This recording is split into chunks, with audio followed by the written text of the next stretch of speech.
City news కు స్వాగతం. పేద ప్రజల సంక్షేమమే ధ్యేయంగా సామాజిక పింఛన్లు పెంపుదల చేసినట్లు రాష్ట్ర మంత్రి కొల్లు రవీంద్ర అన్నారు.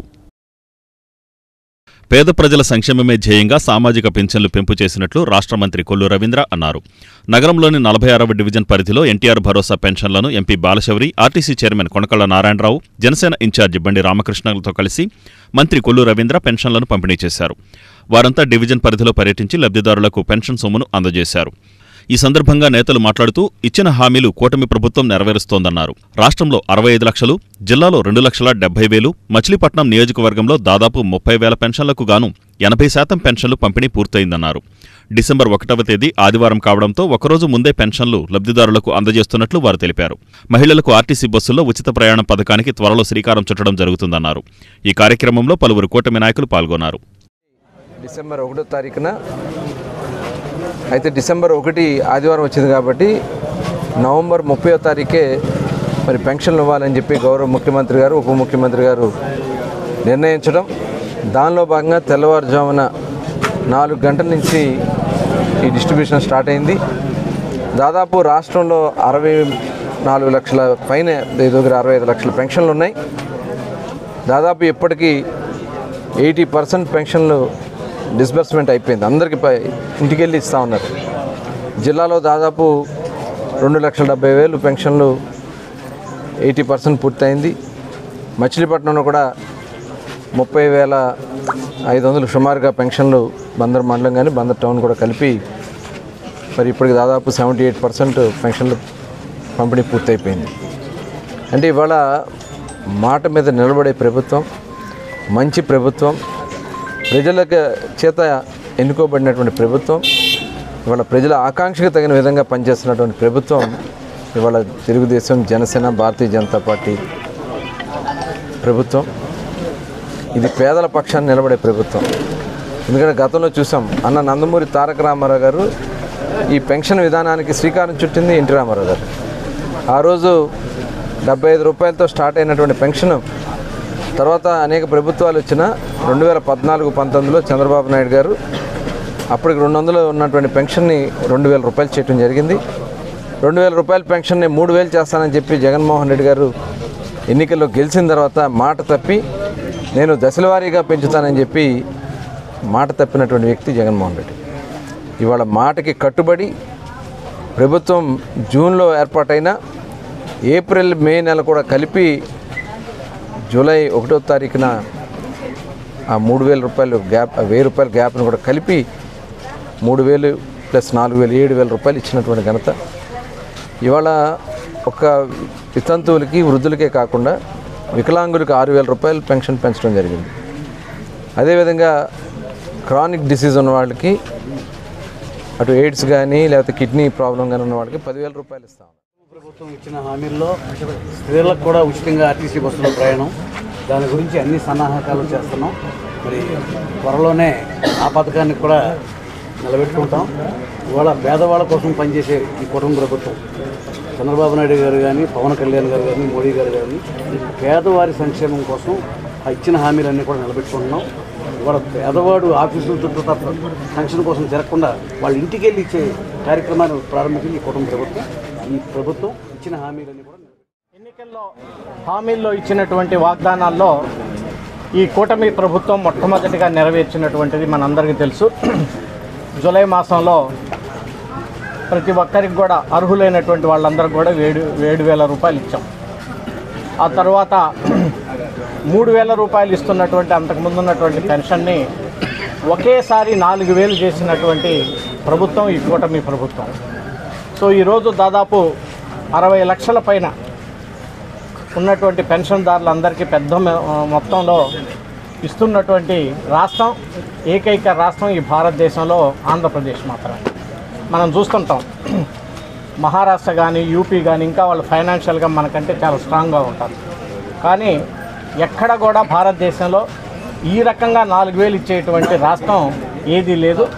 ఇది చంద్రబాబు నాయుడు గారు, అలాగే పవన్ కళ్యాణ్ గారు, అలాగే ఇటు బీజేపీ కలిసి ఒక కూటమిగా మనం ఇచ్చినటువంటి హామీని నెరవేర్చుకున్నాం. మరి అదేవిధంగా మొన్న దీపావళికి కూడా గ్యాస్ సిలిండర్స్ కూడా, అది కూడా ప్రభుత్వానికి 1,000 కోట్ల రూపాయల భారం ఉన్న ఈరోజు ప్రభుత్వానికి భరాయించే శక్తి లేకపోయినా ఒక పక్క పవన్ కళ్యాణ్ గారు, అదే రకంగా ఒక పక్క చంద్రబాబు నాయుడు గారు ఆలోచించి పేద ప్రజల కోసం మనం ఇచ్చినటువంటి మాట కట్టుబడి ఉండాలనేటువంటి ఉద్దేశంతో ఈ పథకాలన్నీ కూడా 1 by 1 చేస్తూ ఉన్నాం. తప్పకుండా ఈ ప్రభుత్వం పేద ప్రజానీకం కోసం, రైతుల కోసం నిలబడేటువంటి కార్తీక మాసం మాస శివరాత్రి సందర్భంగా శివాలయాలన్నీ భక్తులతో కిటకిటలాడి శివనామ స్మరణతో మారుమ్రోగాయి. కార్తీక మాసం మాస శివరాత్రి సందర్భంగా శివాలయాలు భక్తులతో కిటకిటలాడి అంతటా శివనామ స్మరణ మార్మోగింది. తెల్లవారుజాము నుంచి శివాలయాలలో ప్రత్యేక పూజలు, అభిషేకాలు నిర్వహించారు. సాయంత్రం నుంచి వివిధ ఆలయాలలో కార్తీక దీపాలు వెలిగించి పూజలు చేశారు. భక్తుల కోలాహలం, దీపాల వెలుగులతో అంతటా కార్తీక శోభ సంతరించుకుంది. అభిషేకాల మంత్రోచ్చరణలతో ఆధ్యాత్మిక వాతావరణం నెలకొంది. సర్కిల్పేటలోని శ్రీ భుజంగేశ్వర స్వామి ఆలయంలో మాస శివరాత్రి పురస్కరించుకుని లక్ష బిల్వార్చన, సహస్ర దీపాలంకరణ చేశారు. ఈ సందర్భంగా ప్రత్యేక పూజలు, అభిషేకాలు నిర్వహించారు. అనంతరం జరిగిన అన్నదాన కార్యక్రమంలో పెద్ద సంఖ్యలో భక్తులు పాల్గొన్నారు.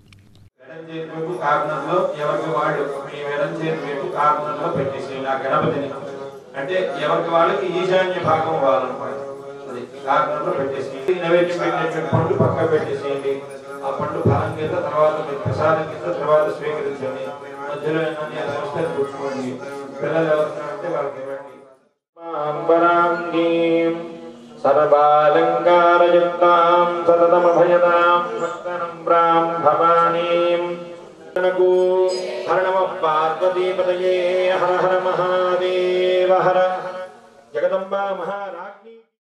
బచ్చుపేటలోని శివాలయంలో కోటి దీపాలంకరణ ఘనంగా జరిపారు. ఈ సందర్భంగా ప్రత్యేక పూజలు, అభిషేకాలు జరిపారు. భక్తులు పెద్ద సంఖ్యలో ఈ కార్యక్రమంలో పాల్గొన్నారు.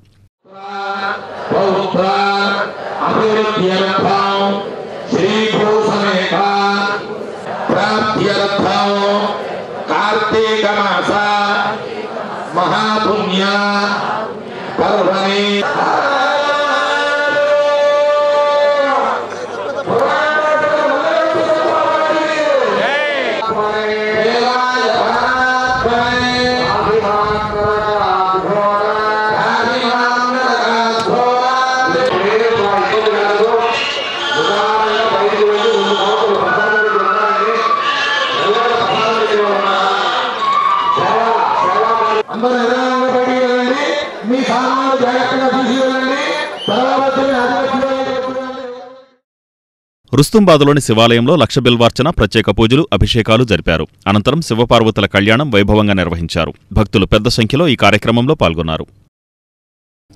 మోపిదేవి శ్రీ సుబ్రహ్మణ్యేశ్వర స్వామివారిని రాష్ట్ర మంత్రి కొల్లు రవీంద్ర దర్శించుకుని ప్రత్యేక పూజా కార్యక్రమాలు నిర్వహించారు. మోపిదేవి శ్రీ సుబ్రహ్మణ్యేశ్వర స్వామిని రాష్ట్ర మంత్రి కొల్లు రవీంద్ర దర్శించుకుని ప్రత్యేక పూజలు జరిపారు. ప్రముఖ పుణ్యక్షేత్రంగా విరాజిల్లుతున్న మోపిదేవి శ్రీ వల్లి దేవసేన సమేత శ్రీ సుబ్రహ్మణ్యేశ్వర స్వామిని రాష్ట్ర ఎక్సైజ్ శాఖ మంత్రి కొల్లు రవీంద్ర దర్శించుకున్నారు. ఆలయ అర్చకులు పూర్ణకుంభంతో ఆయనకు స్వాగతం పలికారు. ఈ సందర్భంగా నాగపుట్టలో పాలుపోసి మొక్కులు చెల్లించుకున్నారు. స్వామివారికి ప్రత్యేక పూజలు, అభిషేకాలు నిర్వహించారు. వేద పండితులు వేద ఆశీర్వచనాలు చేశారు. ఆలయ డిప్యూటీ కమిషనర్ దాసరి శ్రీరామవరప్రసాదరావు మంత్రిని ఘనంగా సన్మానించి స్వామివారి చిత్రపటాన్ని బహూకరించారు.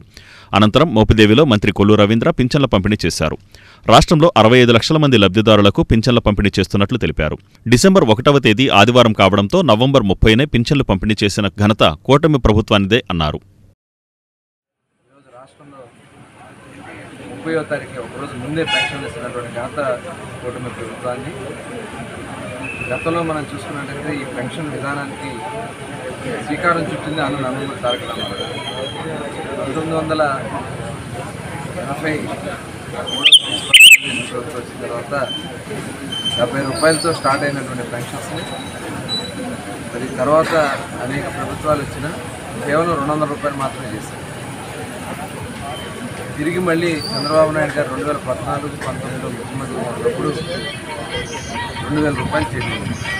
200 పెన్షన్ని 2000 రూపాయలు చేశారు. ఇవాళ 2000 పెన్షన్ని ఆనాడు జగన్మోహన్ రెడ్డి గారు 3000 రూపాయలు చేస్తానని చెప్పి నమ్మించి ఓట్లు వేయించుకుని నేను దశల వారీగా చేస్తానన్నాను, 5 సంవత్సరాలు పెంచుతానని చెప్పి 5 సంవత్సరాల పాటు 200 వచ్చారు. కానీ కూటమి ప్రభుత్వం ప్రకటించిన విధంగా ప్రభుత్వం వచ్చిన వెంటనే ఏప్రిల్, మే, జూన్ కూడా కలిపి జూన్లో జూలై 1వ తారీఖున 7,000 రూపాయలు పెన్షన్ జరిగింది. పెన్షన్ పెన్షన్ కూడా కలిపి ఈ రకంగా పెన్షన్లు ఇచ్చేది బహుశా భారతదేశంలో ఇంత పెద్ద ఎత్తున 4,000 రూపాయల పెన్షన్ ఇచ్చే ఏకైక ప్రభుత్వం తెలుగుదేశం. చింతకుంటపాలెంలోని శ్రీ దేవి గంగానమ్మ ఆలయంలో సంబరం అంగరంగ వైభవంగా నిర్వహించారు. చింతకుంటపాలెంలోని శ్రీ దేవి గంగానమ్మ తల్లి దేవాలయంలో సంబరం అంగరంగ వైభవంగా నిర్వహించారు. కార్తీక మాసం సందర్భంగా శ్రీ దేవి గంగానమ్మ తల్లి దేవాలయంలో శ్రీదేవి గంగానమ్మ తల్లి ఆలయ సంబరం ఘనంగా జరిపారు. ఈ సందర్భంగా అమ్మవారికి అభిషేకం, పూజా కార్యక్రమాలు, సాయంత్రం అమ్మవారికి సంబరం పురస్కరించుకుని నారసాల, కోలాటం, డప్పు వాయిద్యాలతో ఆలయ పరిసర ప్రాంతాలు కోలాహలంగా మారాయి. అనంతరం కోటి దీపోత్సవం నిర్వహించారు. పెద్ద సంఖ్యలో భక్తులు ఈ కార్యక్రమంలో పాల్గొన్నారు.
ఈ వార్తలు ఇంతటితో సమాప్తం. నమస్కారం.